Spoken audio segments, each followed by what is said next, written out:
Hey everybody, welcome into the back room. I'm Andy Ostroy. Today we have DNC Vice Chair David Hogg with us. We'll chat with David in just a second, but first, thanks for tuning in. We appreciate you listening, and we'd love to hear your comments.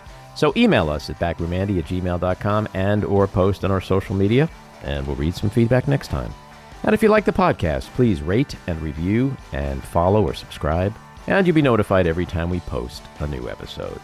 So, David Hogg, after surviving the 2018 mass shooting at Marjory Stoneman Douglas High School in Parkland, Florida, David turned his grief into action, co-founding March for Our Lives, one of the largest youth movements in our country's history. Last year, David co-founded Leaders We Deserve, a grassroots organization dedicated to electing young people at the local and state level. Through his work, David campaigned across the country and raised over $11 million for candidates nationwide. He was elected as a vice chair of the Democratic National Committee earlier this year. David, welcome back into the back room. Thanks for having me. So let's get right into why you've been in the news lately. Talk about your plan to inject $20 million in funds from Leaders We Deserve, which is your organization, into primarying Democrats in safe blue districts who've you called, quote, out of touch, ineffective. And why is this so important? I mean, right now, even as we're seeing Donald Trump literally disappear people, take a $400 million jet from a foreign government, and he, toys with our economy and stock market, we are still seeing the Democratic Party with an approval rating at a record low. And unfortunately, this is not just a messaging problem at this point. This is a messenger problem. The effort that we announced recently with my organization, Leaders We Deserve, is to help challenge Democrats that are in safe blue seats that do not risk us losing the House at all, if there is a younger, truly generational leader willing to run and meet the moment. What we are doing here is trying to light a fire under our own asses in order to get our party to do the most that it can to fight back against Donald Trump and ensure that we're holding everybody accountable to be the best representative that they can in the first place. So part of that looks like challenging people that are in safer Democratic seats in blue areas, but it also means making sure that Democrats obviously have majorities. So while we are spending some of this money to challenge Democrats that are in safer blue seats for Congress, we're also fighting to elect young people to help win in competitive seats for state legislature and for Congress as well, so that we're doing two things at once. One, making sure that Democrats have the power to actually do something, and two, to make sure that we actually have a vision that we are providing people that is not simply saying we're the party that is simply against Donald Trump, but by showing people what we're actually for. And we think that making sure that we have a healthy and open primary process as part of that is an essential part of doing that. Now, since you made the announcement, you have clarified and said that it's not necessarily about age as it is about ineffectiveness, because there obviously were cries of ageism. So talk about that just for a little bit. Yeah, look, unfortunately, as any person knows, there are terrible young people and terrible old people. Unfortunately, sucking is not something limited to age. It's not like you get above a certain age and you start being terrible. What we're trying to do, though, is encourage people, whether they're more middle-aged, whether they're older, whatever it is, or even if they're younger and they're failing to meet this moment, to seriously reconsider whether or not they want to seek re-election here. And with that, making sure that we have people have the best representatives possible. We have people in office that need to be there. People like Jamie Raskin, right? People like Jim Clyburn, people like Rosa from Connecticut as well, and so many others. And those are prolific leaders that we're not looking to challenge. What we're looking to do here, though, is make sure that everybody in our party is put on notice. And what I will say as well is that there is no specific criteria that is saying you need to do X, Y, and Z things to be considered effective. Because if we did that, that's still not enough. What we are looking for here is an attitudinal shift within the Democratic Party for everybody to step up more to the plate right now and fight back harder. And if they realize that they're not able to, for example, if you're a member of Congress that's listening to this, and there's anxiety that you hear when you hear that there's a organization that is looking to challenge people that are considered ineffective, you should seriously ask yourself why that brings you anxiety in the first place. Because what we're looking to do here is to elect the best young people possible and challenge people that we feel like are truly failing to meet the moment. Who are some of the people in Congress who might be targeted? Right now, part of what we're looking at is to give people the opportunity in order to get better in the first place, right? We want people, in order to light a fire under people's ass, it also needs to get hot, obviously. And part of what we're trying to do with this is see out there, frankly, who retires as well, where there are young people that can run.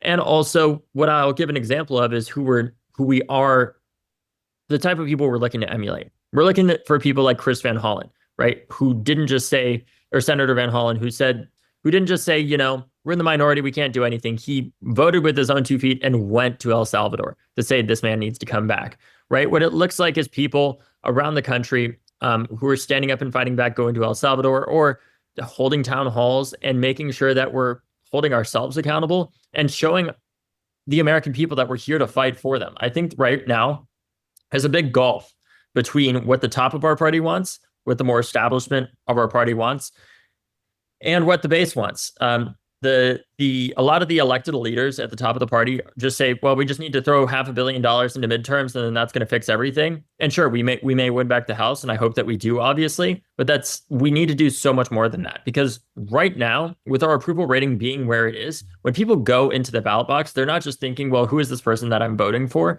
They're thinking about, what do I think about the party that they represent, especially in our swing districts? And that is the culmination of 200 plus Democratic members of Congress. It is our governors, it is our local and state elected officials, and so many others. It's not just in our competitive districts where our brand as a party is made, which is part of the reason why we have to spend as much as we do in order to just claw back 1 or 2 points in it in order to win back the House in those seats. So that's really what we're trying to do here, is make sure that we are fighting back against Donald Trump, giving people an alternative vision for the future of our country that is simply not just saying that we're against him, and making sure that Democrats know that nobody is entitled to their position. Ultimately, your seat is not yours. It is your constituents' seat, and it is up to them to decide who represents them. And so while you're willing to hold up certain congresspeople as the right model, you still want to stay away from actually naming names at this point as to who might be targeted. Okay, fair enough. That time is coming. Okay. But yeah.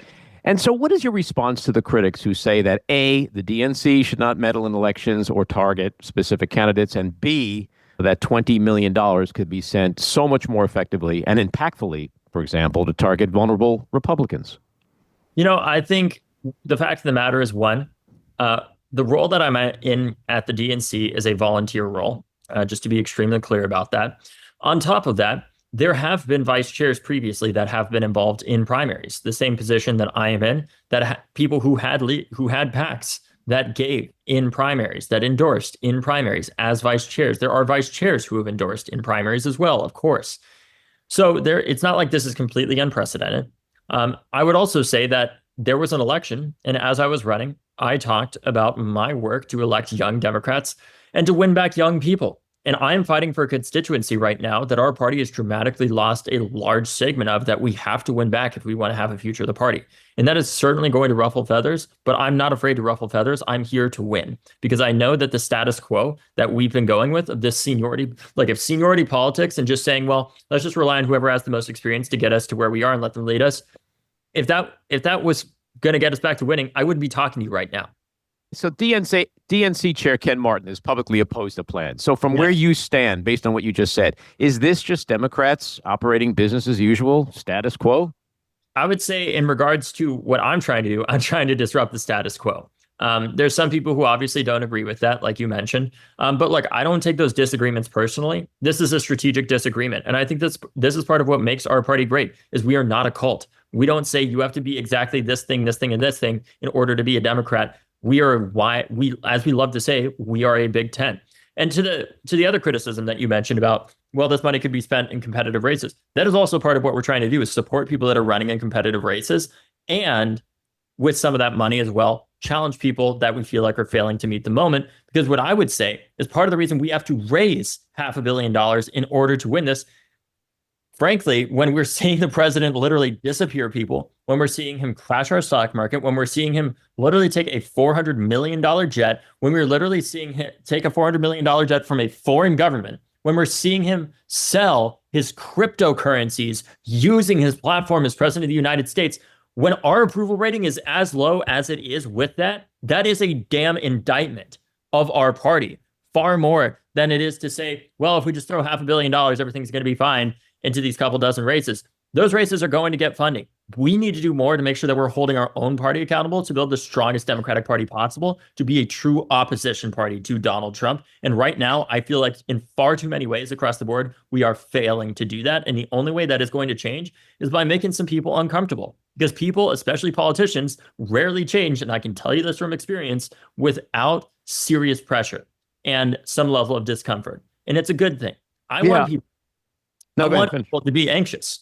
I want them to think, if I don't meet this moment of crisis that our country is in, my power could be seriously threatened, even by another Democrat. That is a healthy thing to do. Nobody should be comfortable when our country is in crisis. Look, no one can credibly argue that our political system isn't utterly broken. Just take a look at who's sitting in the White House, number one, and the destruction he's causing, how congressional Republicans have castrated themselves in fealty to its king, and how Democrats seem powerless, let's face it. So I'm going to throw you a softball here. That's exactly why it seems you're doing what you're doing, even though others might call it radical. Yeah, and frankly, look, like I said, Andy, I don't take the people who disagree with me personally. Even if they call me, names or whatever else it is, I think that is much more an indictment of the immaturity of our own party than to talk about the actual strategy here, right? And I think that we need to have a conversation about what the pathway forward for our party looks like, because it can't just be doing the same shit over and over and over and over again that got us here. Because I think, frankly, what we've surfaced with what we're doing here is an uncomfortable conversation that is nonetheless needs to be had, because people want to do two things at the same time. They want to get back to winning, but they don't want to threaten anybody in their current positions of power, even if we are powerless to do much of anything right now. We are not going to be able to get back to winning with the same cast of characters that got us here. If you have a baseball team that is failing to even get on base half the time, you get some new players. You don't just keep saying we need to send them, they need to be better in spring training. This is the World Series that we're talking about here. And we are already in we're getting closer and closer to the playoffs. We can't afford to just say, well, let's just wait. We need to make sure that we are handling this discussion in a productive way and not a destructive one. And what really concerns me is I am fully convinced right now, if we do not take some dramatic actions to address this in a safe way, metaphorically speaking, I think that we're at a real risk of having a wildfire in our party that burns everything down because of how frustrated people are and how awful what Donald Trump is doing is.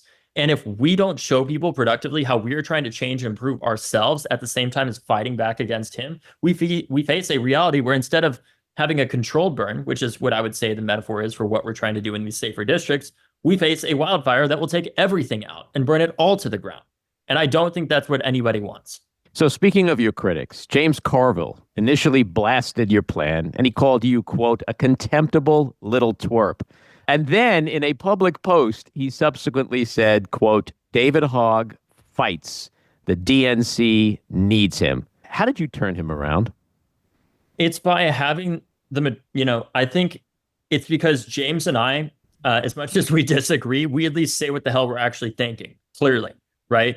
And I think there's a certain amount of respect that comes with that when somebody doesn't just say, well, you yelled at me or you called me a name, so I'm just gonna roll over and say you're right or something. But actually, I'm gonna oppose you and say why I think you're wrong and say it to your face. And I think sometimes people aren't used to having that, but I think it's a healthy thing to have in our party. It's a healthy thing for us to have these debates and not make them personal. Look, we can disagree on a lot of stuff, but if you listen to the podcast where James and I had that debate originally that then resulted in that comment, you can see by the end of it, we agree on a lot of stuff, a lot more stuff than we disagree on. And I think the reason why I was able to have that conversation is because of my experience having to talk to people who vehemently disagree with me, both voluntarily, when I literally engage with the people who disagree with me by joining things like the shooting club at my high school, or involuntarily with them coming up to me in public and trying to just debate me or whatever else it might be. And what I've learned from those conversations is you rarely change somebody's mind by calling them names or engaging with some level of hatred with that, but by respecting them, listening to them, understanding what they have to say, and figuring out what you can agree on in order to move forward. So Martin and the DNC are so concerned about what you're doing that they're proposing rule changes that would require party officers to remain neutral in primary elections and specifically force you to either resign from the DNC or leave leaders we deserve. So what's going to happen here? Do you feel like you're going to eventually get pushed out over this? So I'm going to just be clear about a few things. what what um, our chair is introducing here is something that he claims to have campaigned on previously, prior to any of these elections in the first place. So they're saying that it's not specifically about me, even though I'm the sole person that is going to be directly impacted by this. Um, my what's going to happen is if this rule change goes through and there's not an agreement that is reached between me and the DNC, it is very likely there will be a vote to remove me. That could succeed. I'm going to try to fight it if that happens.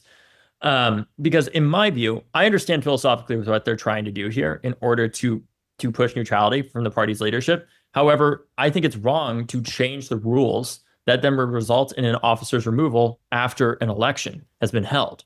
What I could see is a grandfathering in of the officers so that we are not affected by this policy change and future people who run for officer positions in the DNC actually future people who run for officer positions in the DNC understand that there is this neutrality rule, which there was not in place while we were running. And what I would propose is an internal firewall within the DNC in order to say, if there's a future vice chair that's a governor or a member of Congress or just somebody that has a PAC, because most of these members of Congress and governors, they have what are called leadership PACs that they use to give money to their friends and allies in order to help exert their influence. I don't see a future where the next president, when they effectively appoint a vice chair that is a governor or is a member of Congress, that they tell them you can't have a leadership PAC because you are an officer of the DNC. I don't see that happening. And functionally, that is very similar to what I am doing right now. Although I'm not a member of Congress or a governor, I have a PAC that I work for and I run that helps to elect young people to state legislatures and Congress. I was elected to this position by the members of the DNC, and I don't think that it's appropriate to change the rules after the election has been had unless there's a grandfather clause put in place. Because philosophically, I understand what they're trying to do, and I think it's a good point. But I think a better way of executing it is to say, well, internally, we're going to have a firewall so that officers who do have PACs don't have access to information related to congressional elections or state legislative elections that they're working on. Because the role of the DNC is really to focus on helping the president in being the Democratic nominee to be the campaign in waiting. It's helping to run the convention. It's helping to manage the platform. It's helping to run helping to support our state parties and affiliate groups and manage the primary calendar and debate schedule. That's really it. We are not the DCCC that helps congressional elections. We are not the DS that helps these elections. But those other committees, the DS, the DTRIP, the DGA, like so many of these other committees that help to elect Democratic elected officials do get involved in primaries. Now, those are not us, but they do get involved in those primaries. So my question is, are we going to completely isolate ourselves from those other committees? I don't think so. So that's kind of the position that I'm in. Is like, look, philosophically, I actually agree with this. I think it's a good idea, but I think that if they're going to change the rules, they should have a grandfather clause for the people that were elected under the previous bylaws. But do you have a sense of how it's going to go? I mean, I understand the explanation you just gave, but do you think in the end, a week from now, 2 weeks from now, a month from now, that you're going to find yourself out of the DNC? It's very possible. But I would never say anything is for sure certain because there is a lot of support for this around it. Ultimately, I was elected to this position, and I intend to continue to serve in it to make sure that we're building the strongest Democratic Party possible. And I'll tell you this much, Andy, if I am voted out and I am removed by this, and that is the case, I'm still going to be a Democrat, and I'm still going to be fighting like hell to build the strongest Democratic Party possible, because I think that is part of what makes our party great, is that we are not a cult and that we don't have to agree on everything, but ultimately we do agree on using democracy to build the strongest party possible and getting back to defeating Republicans and giving people an alternative vision of what our party actually represents that people can believe in, that isn't just saying that we're against Donald Trump. Yeah, look, if this was Vegas, my money'd be on you. I also think it would be a terrible look if they pushed you out. Another thing that people attacking you have claimed is that you're doing this so that you and others can push through, quote, an extremist agenda. Now, I've been following you for years. I don't understand anything that you have been trying to advocate for as being extremist. I think the main things that they talk about when they reference that are things that I tweeted when I was 19 years old from my college dorm room. About, for example, I've tweeted in the past that we need to abolish ICE or that we needed to defund the police because I was so extremely disturbed by people being harassed and targeted, and the serious need for reforms in both of those organizations. Obviously, I was 19 when I said that, and I don't agree with those comments anymore. But that's a lot of what they're running with. And more than anything, I think what's really driving this is a fear from the establishment that somebody is finally calling them on their bullshit And it's kind of, the calls from coming from inside the fucking house this time, and it's scary to them because they know that, um, frankly, they know I'm right, and they know Well, that there's a lot more people out there who agree with me than don't, and they have been put in a rock and a hard place with this because there is so much support for this out there on the street, whether it's from young people or older people. I'm having so many people come up to me to say, thank you for what you're doing. I was losing faith in the Democratic Party, or I was losing faith in politics, but you reinstilled it in me. That's why I'm doing this more than anything. It's not to kiss rings and make people happy inside a indefensible establishment that has brought our party to the place that it is right now. It's to build a better establishment that is more representative, fights for something that everybody believes in, and actually says what the hell we actually believe, instead of some a bunch of vague ass talking points that don't really mean anything, that nobody really feels like they actually mean when they say them in the first place. So I think that's part of it. And what I'll say is, like, Andy, this much, I think right now we are in a place that we can't challenge people in competitive primaries, in competitive districts, because of the serious crisis that our democracy is in. And that's, frankly, that's difficult for me to say because there's a lot of Democrats that I do not agree with when it comes to guns, in particular, in those more competitive districts, that have voted, in my opinion, in the wrong way against even having things like the Office of Gun Violence Prevention at the White House, that voted to permanently abolish and defund the office that survivors of gun violence spent years fighting to create under the Biden administration, and ultimately was terminated anyways by the Trump administration. But I am putting those feelings aside because I know the moment of crisis that our country is in right now. And that the fact of the matter is, it is going to be a hell of a lot harder for us to address the crisis of gun violence if we don't have a democracy. there is no end in sight to the gun violence in America. It's truly at epidemic levels. You were instrumental in getting meaningful gun reform legislation passed in Florida, but we can't seem to make that happen anywhere else in the country. Who and what is to blame for that? Well, last year, by this day, there were 152 mass shootings, according to the Gun Violence Archive. Mm-hmm. As of today, there have been 107. So that's about 40%, or not 40%, 40 fewer mass shootings that have happened this year in comparison to last year. Part of the challenge of what we're dealing with here, Andy, is you're not going to hear about the shooting that doesn't happen, right? The school shooting that doesn't happen doesn't make headlines, right? And what we do know is that after Uvalde, despite many people thinking that we're never going to make progress on this, that this is an intractable issue that's never going to get better, it has gotten better, actually. So what we saw is in 2021, gun homicides peaked. And ever since 2021, they have been going down pretty dramatically over time, to the point that this year we're on track. If you project out the average rate of gun violence that we've had compared to previous years and how it ebbs and flows throughout the year, this year I would say we're on track, conservatively speaking, to have about 20% fewer gun homicides than we did in 2021, if not closer to 25 or 27% fewer.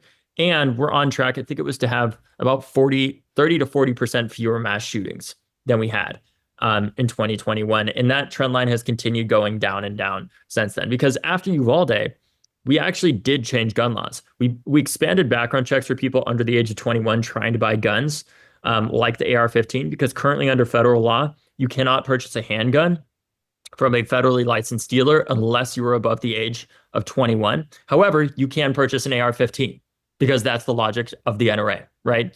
And what we did is that we expanded background checks for people under the age of 21 attempting to buy a gun from a federally licensed dealer. And what we've seen since is I think it's over 1,200 high-risk individuals that previously would not have been prevented from buying guns like the AR-15 have now been prevented from purchasing those weapons.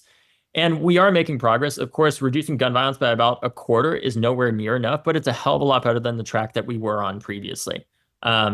So we're making progress. It's not nearly as fast. And part of the challenge with that, frankly, part of it is the filibuster. We have a system of government in Congress with the Senate and everything that is disproportionately representative of, frankly, land and not people, right?